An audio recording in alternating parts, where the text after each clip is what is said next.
از دستی نفسی سرکش با این سری جفاکش افتاده زیر چاهم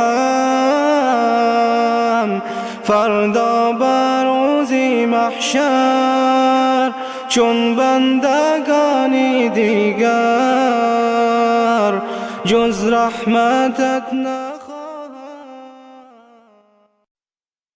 خداوندا مرا شرم و حیا ده،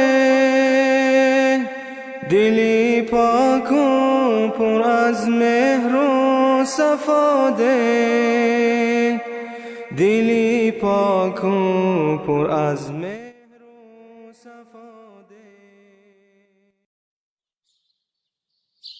روزداران بر شما بادا سلام، ماهی مهمانی از امشب شد تمام، ماهی مهمانی از امشب شد تمام.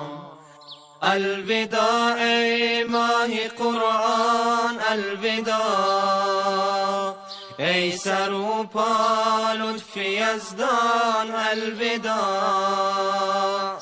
ای سر و پا لطف یزدان الوداع. ساعتی شاد مست و به خاطر، ساعتی غمزه هوشیارانه،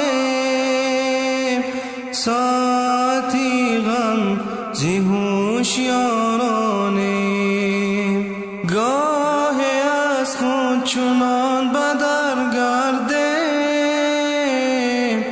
حیرت آور به چشم حیوانه، حیرت آور به چشم حیوانه. منی شرمنده را یا رب